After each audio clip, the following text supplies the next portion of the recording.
Welcome to the Heartful Parent Podcast. I'm your host, Christy Keating. In this podcast, we talk about it all, our parenting, our partnering, and our professional lives, because they are all a part of us, and we were never meant to do this alone.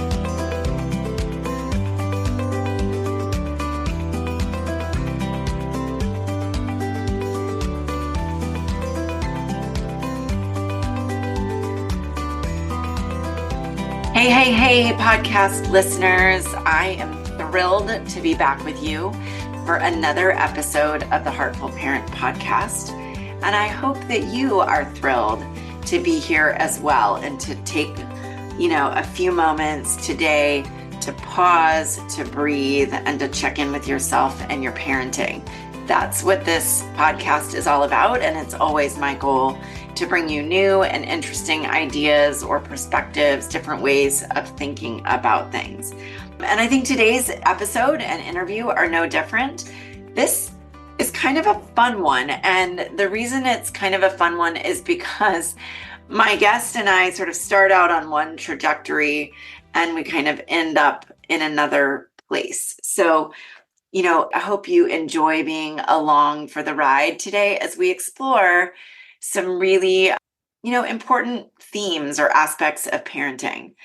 My guest today is a colleague whose name is Siris Raquel Rivas-Verdejo. Apologies to those of you who are native Spanish speakers who can tell that I am not. But Siris is the owner of Empowering Light Language, LLC, and she works with busy individuals and families to improve their communication in their relationships, facilitated by a greater connection with their bodies and powered by a greater awareness of how their language is moving them toward or away from what they truly desire to create. Siris is a family child coach, a body relationship coach, a speech and language pathologist, a learning behavioral specialist, a feeding therapist, and she also does therapeutic energy work. She infuses energetic techniques, cutting-edge psychology, and results-driven empowering tools and strategies into her coaching, private sessions, classes, and workshops. She's worked with families for more than 17 years, and in doing that, has developed a poignant, dynamic, and unique approach that honors the little girl that she was, who always knew that more was possible for those who are different, magical, and a gift to the world. She is the host of Choosing a Different Future podcast and lives in Charlotte, North Carolina. And I'm thrilled for you to hear from Siris today because, as I said, this is one of those conversations that we kind of started off in one direction and we landed somewhere different. So it's a winding path and a fun journey. And as you'll see, we talk a little bit about both the challenges and the gift of having a child who has special needs or being the sibling of a child with special needs. We talk a bit about communication. This is something I talk about frequently with my guests and in the podcast and in the other work that I do. The importance of good communication, gentle communication with lots of choices. We talk about parenting and self-care. And finally, we land and sort of explore this idea of joy and the importance of finding joy in ourselves and in our own lives, both as parents, but also as human beings that are separate from parents, right? We are not just parents. In fact, I say that in the introduction to the podcast that we're going to talk about parenting, our professional lives and our personal lives, because parenting isn't the only thing, or I hope it isn't the only thing that defines each and every one of us. And that exploration and that focus on joy, I think, is really lovely. So without further ado, I will welcome our guest, Siris, to the podcast. Siris, welcome to the Heartful Parent Podcast. I'm absolutely thrilled to have you here. Thanks for having me. So, obviously I shared a little bit with the listeners about your background, but I would love to hear it directly from you and hear just a little bit about, how you kind of landed in the space that you're in, how all of this became of interest to you, and how you take all those different pieces of expertise and meld them together in the work that you do on a daily basis? Yeah, well, it really started since I was 2 years old. You might be surprised to hear that, but Yeah, we're going way back. yeah, way back. This has been basically almost my entire life. I'm the oldest of three, and my siblings, both of them, have special abilities. So my sister was born with spina bifida, and which is a congenital disorder, and it affected her motor abilities and other different like organ functions. And she had 8 surgeries the first couple of years of her life. So we were living in the hospitals. She had occupational therapy, physical therapy, and then she also happened to need speech therapy because stuttering runs on my mom's side of the family. Everybody on that side had stuttering. And for those of you that are familiar with stuttering or know somebody, it's more common in boys, but when it occurs in a girl, it's more severe. And for her, it's very, very severe. And so this has been going on since I was 2 and she was born. And then a couple years after that, we moved to the United States from Puerto Rico, where I was born. And it was for her. It was for her services at Children's Memorial, now Lurie Children's Hospital in Chicago. And it was so fortunate that we were there because when my brother was born, when I was 6 years old, he needed everything. He basically was born dead. He was born with diaphragmatic hernia, which is a hole in the diaphragm. All these organs were up in his chest, not allowing enough space for his lungs to grow. And so he had 3 major surgeries before he could get out of the hospital. And then we found out he was hard of hearing. We don't know if maybe one of the things that saved his life caused the hearing loss or not, because we were busy making sure that he could live. And he needed all these different follow-ups for his surgeries and then speech language therapy because he was hard of hearing. So this has been this whirlwind since then. And then I also have a cousin of ours that has autism, and he's just a few years younger than my sister. And so it's been marinating my whole life in all of these energies. And then both my parents are bilingual educators. They were in the classrooms. My mom taught every grade from kindergarten through 8th grade. So it was very much instilled in me the importance of learning, but not in a learning to the test, which is what's very common now. Back then, and how she instilled in us was this love of learning for the love of it, for the joy of it, and exploring and enrichment. And so that's where it started. And then as I got out of grad school, started working in schools, in public schools, my parents were asking for more from me. They didn't want to just have the things that the classroom were asking for. They wanted to be involved in a deeper way. And so I worked with early intervention for a while, which is the birth to 3. You're very much working as a family approach. And then when the parents left and they transitioned to public schools, they were like missing. They were like, well, they're telling me stuff for homework, but it's not the same as like, how can I do this while they're at bath time? How can I do this when we're driving to and from school? They wanted those routine-based ideas that they weren't going to get from the school anymore, that they were used to getting with early intervention, or that they knew was possible if their child was identified in the school systems for the first time. They're like, wait, but I'd like to be more involved. I'd like to have tools as a parent, for how to advocate and support my child. And you probably saw when we were talking and when we were looking at my website and things, I do use these evidence-based stuff from my master's degrees in speech language pathology and learning disabilities. But I also love using these energetic modalities as well, because sometimes the kids don't have the words yet, but also sometimes the parents don't have the words yet, but the energy's there. Yeah. Or those stuck points are there. And when we clear it using these different energetic modalities, it helps them connect to what they know more clearly so that they can be a better advocate and example to their kids, and they can care for themselves more effectively so that they can have that cup more full, Yes. more breathing room as they're doing all the things that are required. Yeah. I mean, it's a fascinating journey that you've been on. And I know this is not the subject of what we are focusing on today or what we're digging into, but I just want to comment, because I've spoken with some other guests about this, that when you are the sibling of high needs siblings, right? Because of the way that you described both your sister and your brother had very intensive medical needs, that is I don't know that I'm not loving the word trauma for that, but there's there, and maybe it's the right word, maybe it isn't, depending on each person's individual experience, but there's certainly, that is a different experience as a big sister than most kids have, when they're growing up. There were definitely its challenges for sure. And yet, one of the things that, with a lot of the self-work I've done, with a lot of therapy, because my parents also got divorced when I was 11. So there was a lot of in and out with the partners and marriages that they had afterwards.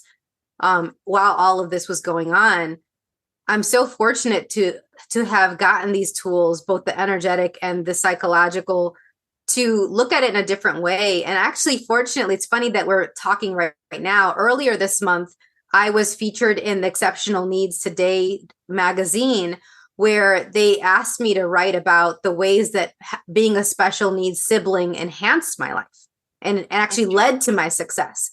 And I think that it'd be really beneficial for parents to read that. It's a free magazine, but also for siblings to read that and see how there's ways that they can reframe and shift things and not go into the victim mode that it was very tempting for me to do, or not go into the, blame, like everything's easier for me or everything's harder for them or all this stuff. Like we're very close as siblings. We call each other the Three Musketeers. And it's very much because of these very vulnerable conversations we had as children and continue to have as adults about how we were raised by the same parents, but we weren't raised by the same parents. Yeah. And because we all had different strengths and needs and interests. So yeah, I love that idea. A lot of the coaching work that I do, and I know this is true for the work that you do as well, is very strength based instead of deficit based. And so I love that you have looked at that and even written about that experience as a sibling of kids who did have some more intensive needs, because that can be a difficult thing for young people or young children to kind of wrap their brains around if they've got a sibling who's got those intensive needs. Like I said, I know that's not the focus of our conversation today, but I think it's an important thing to just kind of call out and kind of marinate in the idea that that's kind of how you landed in the line of work that you are in. One thing that you mentioned as well that I would like to dig into a little bit further is the idea of communication. And you talked about your siblings and you're the Three Musketeers, you're very close. And that's because of the communication and the conversations that you've had. We all know, we can sort of say, well, communication's important in any relationship. Sure.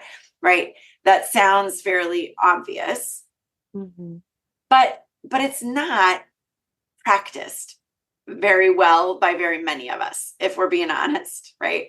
So can we dig into that a little bit and just talk about the role of communication in families and in managing the day-to-day, as well as sort of bigger issues like what you've just described that you had going on in your family? Yeah. I think what you're saying, I agree with, in that it's everything. Like, just like energy is everywhere, communication or the lack thereof is everywhere. And it has such a huge implications and impact on every aspect of a family's life. It can change people's moods. It can lift you up or bring you down.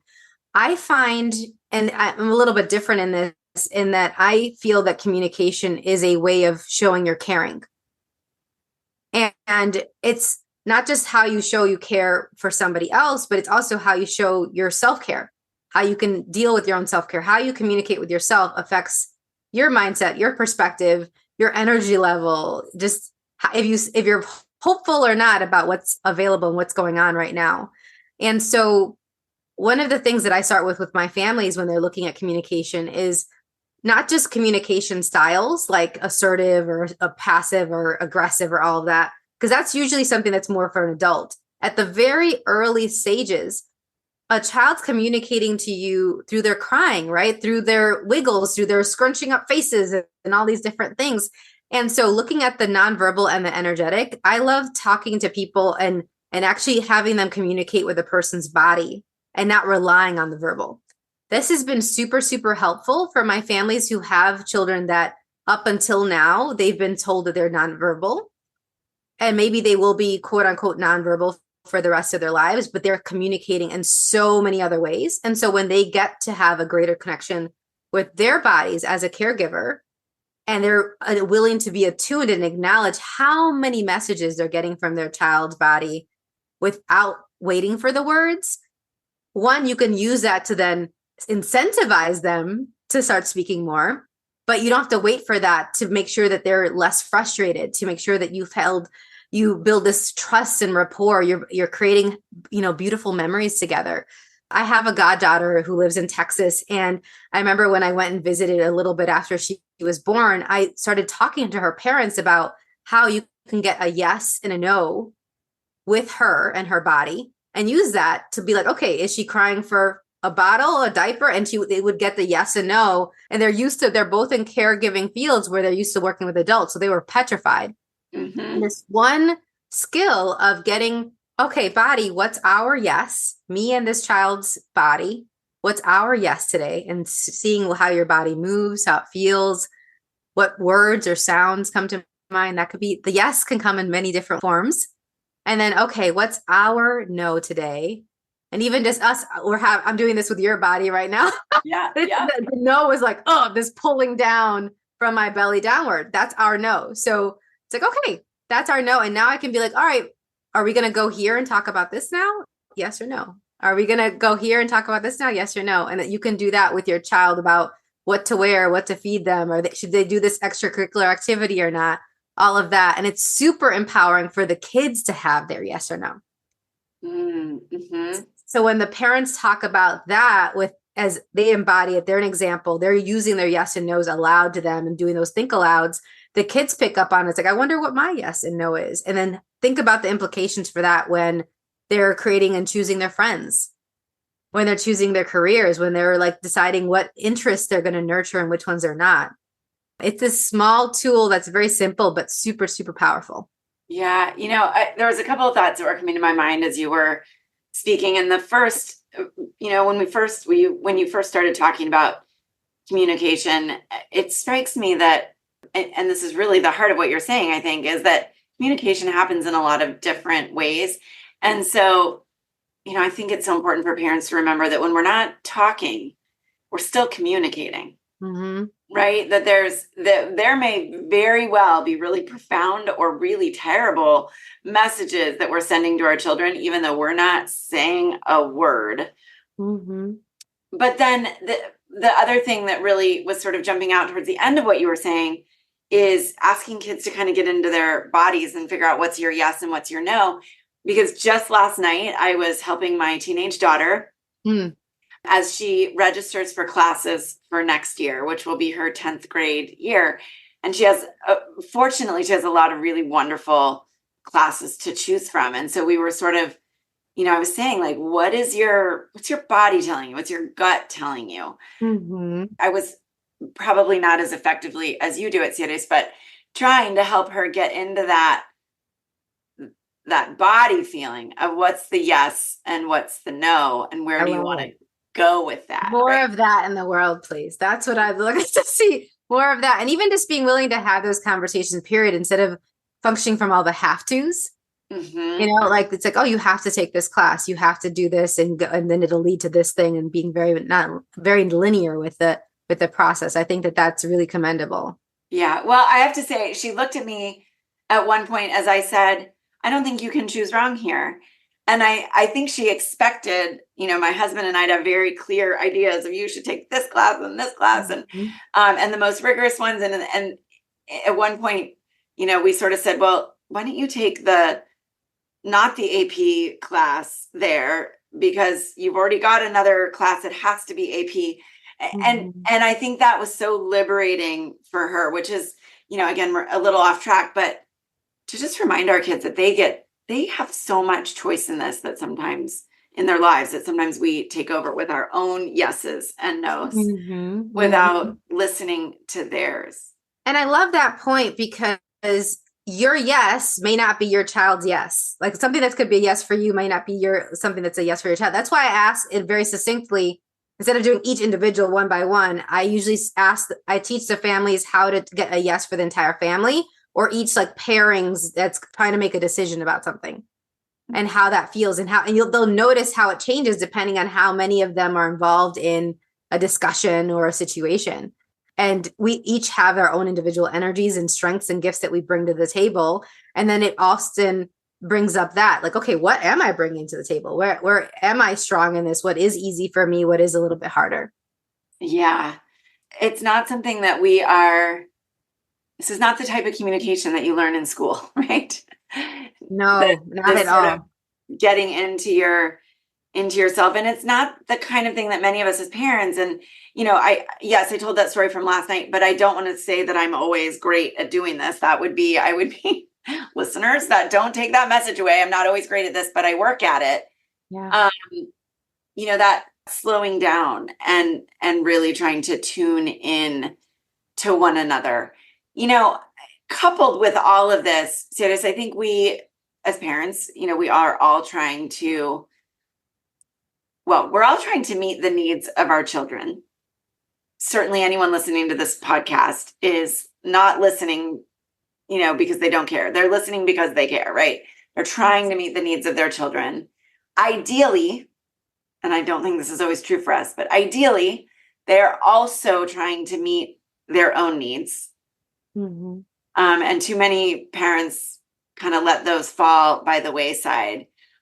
But when it comes to, sort of pausing and thinking about our families as a whole and as individuals, Mm-hmm. and this idea of kind of feeling in our bodies the yeses and the nos and coming to agreement and communicating with folks, how does that tie into the overall idea of figuring out how to best meet the needs of everyone in the family?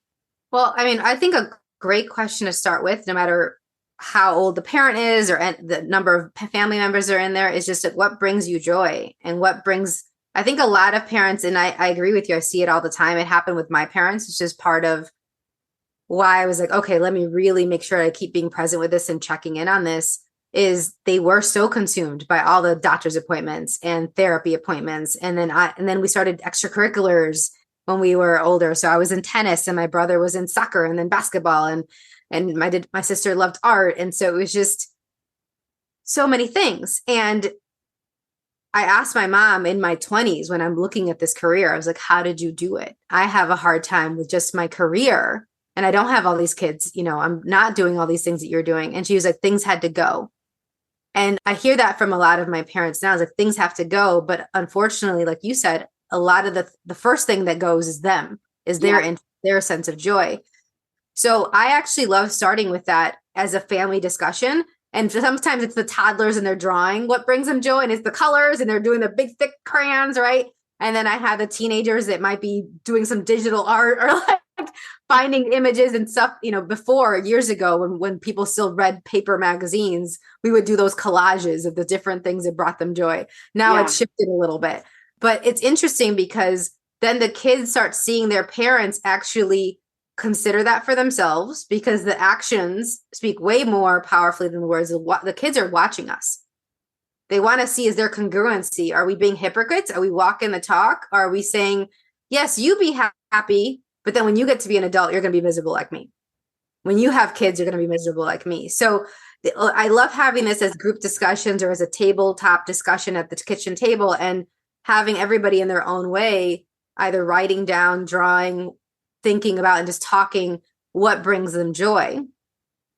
And it being this paying off, and then also looking at, so where are you inserting these into your life? And they'll find that even for the kids, they'll be like, oh yeah, I love to read. So I go to the library. You took me to the library last week, Mom. Thank you so much. And there's this platform for gratitude and expression. And then they'll be like, so Mom, when are you going to do it? When are you going to do this thing that you love? And so many of the parents think that by them doing this, they would be choosing against their kids' needs. And the kids will often be the ones that hold them accountable when they know, oh, my mom loves to do this, then why isn't she doing it? My dad loves to go and golf with the friends. When was the last time he did that? So they'll call you out so fast. And love every minute of it, right? Yeah, they love it when they get to be right. But something that you said just struck, and I can't rephrase it the way that you did, but that idea that when we sacrifice ourselves completely, when we take ourselves off the list, when we say that our self-care or our joy doesn't matter because we are in service of our children, we are painting a pretty bleak picture of adulthood for them, right? We're saying like, oh, it's all about you. It's not about me anymore. I mean, that sucks. You want them to think that like they're adulting, the quote unquote adulting, that's the term that's going on all the time, is this miserable, like stressful, adrenaline overwhelm, perpetual hamster wheel situation. It's not, there's no, think about, just feel how your body feels just thinking of that. It's not light, it's super heavy. So totally. So that's a way that you're communicating something to your children that you may not be intending to communicate. But then it's not too late. You can revert that. You can start inserting those nuggets, if it's 15 minutes here, 30 minutes there, of these things that bring you joy. They see that, they're like, oh, that's possible. Even, and it doesn't, this other message that I see a lot is, oh, it's this all or nothing. If I can't do it for hours, it doesn't count. It doesn't matter. No, think about these moments when you're talking to your kids and you're modeling words and you're asking them questions. Those happen in these little nuggets of the day that then plant seeds for their communication success. The same thing goes with your joy success. You can be planting these little nuggets for yourself and for them that then can bloom, and then they can increase it over time. One of the questions, like I'm feeling like you and I sort of are seeing the world in so many similar ways here, Siris, because one of the questions that I've asked a number of my own clients is, when your daughter grows up or when your son grows up, do you want them to feel that they don't deserve to take care of themselves? And I've never had a parent say, yes, yep, I want my 27-year-old daughter to feel like, nope, she has no right to take care of herself at that point, right? That's absurd. No parent would say that. And so if we want our children to feel entitled to joy, entitled to self-care, what are we doing now to teach that? Which is just so right in line with what you said about that picture that we are painting for them. When we don't think of and focus on our own joy. Yeah, absolutely. Like, so what brings you joy? Me? This is such an interesting, I love that you asked this, and I'm going to turn it back and then ask you as well. It's so interesting because as I have gotten older, I'm 50 now, I've discovered new joys, or I've revisited old joys, I should say. And this year, I started taking 2 different dance classes. You're speaking my language. What kind of dancing? Oh, well. And I want to prep for anyone listening, I am not gifted as a dancer, but I started taking a contemporary dance class with other adult women. And I started taking, of all things, something that is not terribly common here in the Pacific Northwest where I live, but a line dancing class that was for adults and teens. And so my daughter and I actually have taken it. She comes when she can, but we take it together. And that has brought me such joy, like that joy of movement. And I do exercise on a nearly daily basis, and I love it. It feels great. It maintains my mental health for sure. But this is movement from a different place. Yes. And so that is what's been bringing me joy. And I am also as you might tell by the bookshelf behind me, I am a prolific reader. And so stories, these are nonfiction because these are all parenting and work related stuff, but I have multiple bookshelves like this throughout the house. Stories bring me joy. And so those have been places where I've put energies as I've, throughout my life, but certainly as I've become more aware of the need for my own joy. So Siris, I'm going to turn the question right back around at you. What brings you joy at this stage or phase of your life? Well, and I'm absolutely going to answer you. I just want to point out something that I loved hearing in what you said. So you're choosing your joy, if I'm hearing you correctly, and you invited your daughter to join in as she wants. And that gets to be this platform for you to have these beautiful memories together, for her to be like, ooh, it's not too late to pick up a new thing later on. There's so many beautiful messages, empowering messages that you're sending to her through that example. So I just wanted to point that out. That's really cool. Thank you. What you're talking about dancing, I love dancing. I definitely would love to dance more than I do. I used to dance a lot more. Being Puerto Rican and Dominican, there's a lot of salsa and merengue and bachata. And so that's a thing. Like as soon as it's playing, my mom's like, let's go. And we're trained, all three of us. And my sister has a physical disability. So she has a very wide gait to her stance, and she wears AFOs, braces on her legs. And yet she'll shake it like she'll be the first one out there and the last one off of the dance floor. So that's been a big part of our lives. More recently, yes, I've been reactivating my love of reading and really prioritizing not just reading for work. That's been really lovely. And then yoga. That one, I do yoga a couple times a week. I've been a practitioner since I was 15 years old, right when there was a lot of tumultuous stuff happening in my life. And the mat is like home to me, like coming there. It's like, okay, and reset. So very similar to the dance piece in the sense of like there's movement and it's not for a result. Like when you go to people are like, I'm working on my pecs or my tone or my strength. No, it's just like, just let it go. Whatever, let go. Oh, I love that. You used a word that really resonated with me, which is it feels like home, like the mat is home. And what a gift that all of us as parents could give to ourselves. And in giving it to ourselves, we give it to our children. Yes. Finding that space that feels like home, that feels safe, that feels restful. It's so funny because when I asked you the original question, a little while ago about like, what do we need to think about when we're meeting our kids' needs and how does communication play into all of this? I did not anticipate that we would end up looking at this space of joy. And I just love that this is where we landed. Yeah. Because there's just not enough of it to go around in this day and age. So, as we're talking, and I want to pose a challenge for everyone who's listening right now. So Siris posed the question to me, where do I find my joy right now?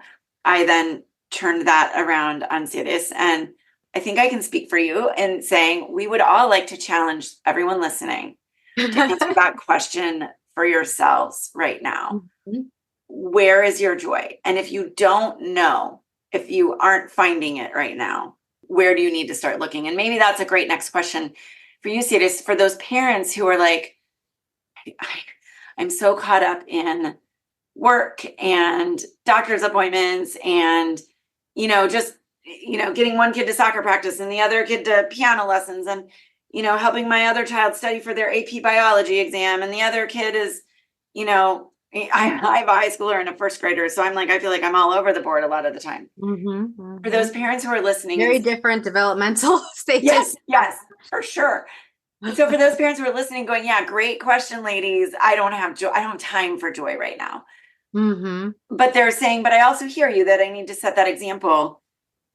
Where do you suggest that your families start finding ways to bring that in? And I know you talked about having a family conversation, but I'd love to hear a little bit more about where you think families and parents in particular can start uncovering that.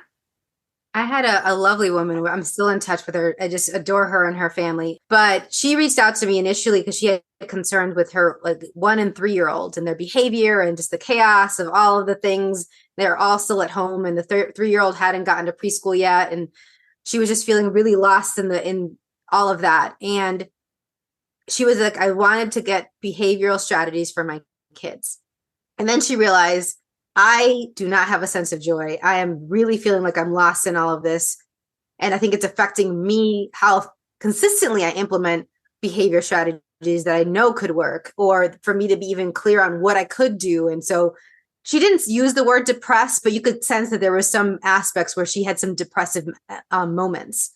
And so we went through, and she had a very similar sentiment. She's like, I have no idea what brings me joy. I know what used to bring me joy, but I don't know if that's true anymore. And so I think that's a perfectly valid place to be at, where it's like, maybe the things that worked before I need to adapt or find again, and we can revisit. But what I did is I walked her through all the different senses. What are the colors that make you smile, that bring you joy? You can incorporate that into your environment, into your car, into your attire, into the paint on your walls and decor. Okay, then what are the sounds that bring you joy? From the giggles of your kids to if you like ocean waves, if you like the wind rustling through the trees, the Asian flute sound, or whatever it is. And so we went through the different senses, movement, tastes, and by breaking it down by senses, you only need a couple of seconds to have those senses be addressed. If you can all of a sudden pick up that color, boom, it's a couple seconds, and it give you a little bit more, that 1%, and then another 1%, another 1% of more space and a greater sense of mood. And so I go through the different senses with them. And I think that for the listeners, I think that's a great place to start if they're unsure, or even if they have some ideas, but they'd like to add on to it. Because I think that the target is to have at least 20 things that you feel like you can bring you joy. And the biggest challenge is identifying things that bring you joy that don't require other people to be involved, other people to be present. Because a lot of people that are parents and givers, they're like, oh, it brings me joy to volunteer, like to be of service, to like pick up, help my friend move, or cook them a yummy pie. And I'm like, okay. And if the friend wasn't there, if your kids aren't there, how are you going to be happy? And then that plants the seeds for when they're empty nesters, quote unquote, empty nesters later, because they will be joyful now and later versus, oh, it'll be sometime later and I have to figure out who I am at that point. Yeah. I love the idea of finding at least 20 things that can bring you joy, which I think just drives home the point that, so we both mentioned dance and we both mentioned like reading, and those take time. I acknowledge those take some time, and you have to carve out time for those things, or I'm usually managed to. But what you're saying is that these moments of joy, or these little like nuggets of joy, don't have to take time. It can be, the rainbow bookshelf that I have behind me that I can look at and be like, there's color in my world. And that's just a tiny little thing that can bring a moment of joy, right? Yes. Maybe not that moment of joy may not be enough on its own to sustain me indefinitely. But it's those, if we have enough of those little nuggets, is what I'm hearing you say. Yeah, it stacks upon each other. Especially when you acknowledge it, there's probably many moments that you're having that these peaks at joy, but when you don't acknowledge it, they don't get to expand. So what I think I love about this exercise is that you get to actually sit with it and acknowledge it. And then when you see it, you'll actually give it a bit more of a moment. You're more present with them, and they get to expand. They get to be like, all right, more of that, please. And more of that, please. And more of that, please. And that's a way to communicate to yourself.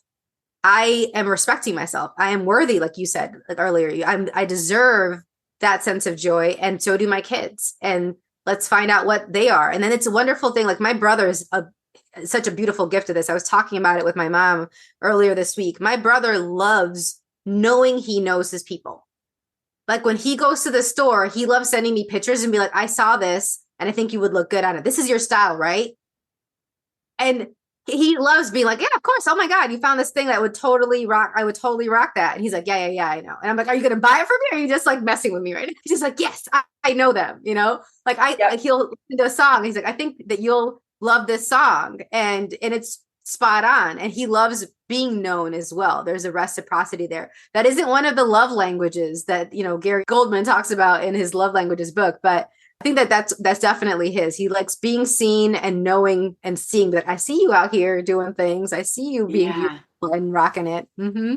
Well, I recently did a solo podcast episode about the 4 S's that were developed by Dr. Dan Siegel.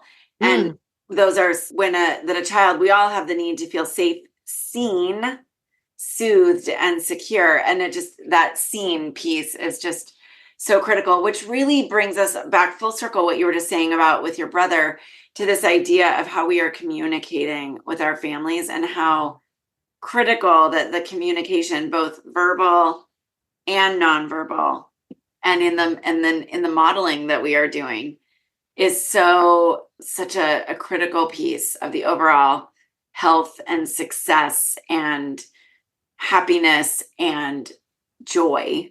I want to come back to that word again, that our families experience.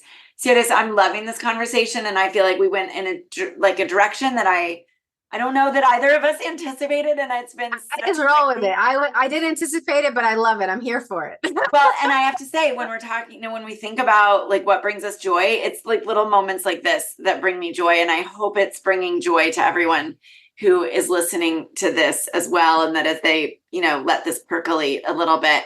In the interest of time, need to wrap up. So, Siris, where can people find you? What's the best place for people to find you? I know that you have a download that is free and available for anyone who might be interested.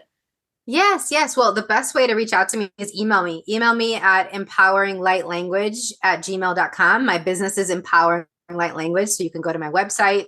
And yes, the downloadable, it's a 9-page fast, quick PDF. It's just a quick document that I made, basically giving 5 tools that families can use for themselves and particularly for their kids. It's called Being a Different Possibility for Children. And it's these tools to help them tap into their gifts, tap into their sense of joy so that they can be more successful, and a success that includes joy. I think that's the trickiness. Is I was always this perfectionist as a teenager. I was super demanding on myself, created so much anxiety in my world because I wanted to always have A's and always do everything right and be the perfect daughter, the perfect everything. And it unlocked a lot of autoimmune issues in my world. It affected my mental, emotional, physical health because I didn't get the message from my dad. I got it from my mom, but she was not as loud in the household then. Now she is. That it was okay to be successful and actually joyfully successful. It had to be like being of service. It had to be things where you were sacrificing a lot and always thinking about everyone else before you. And so, like you mentioned earlier, I wasn't including myself in the equation of my life. And so these are these simple tools that you can use for yourself and for your kiddos so that they get that they're magic, that they are worthy of being joyful and successful. I love that they get that they are magic. We are including the link for that download in the show notes, as well as all of the amazing places that you can find Siris and the work that she does. I encourage you to follow her on social media and, join her mailing list, all of that good stuff. Siris, thank you so much for sharing your joy and your wisdom with us today. It's truly been a pleasure. Right back at you. Thank you so much. All right, friends, I hope you enjoyed that conversation. As I said, it kind of started in one place and landed in another. And I would love to hear from you about your own joys. Where are the places in your life that you are finding and discovering joy? Where are the places that you're looking for it? And what are the things that you are doing to make that something that you experience on a daily, weekly, monthly basis? Joy matters, and joy matters in our lives in general and on our parenting journeys. So I hope that you find some today, tomorrow, the rest of the week, and that you continue seeking it out on a regular basis. With that, I will sign off for the week. Thank you for being here. I look forward to seeing you next week. Cheers, everyone.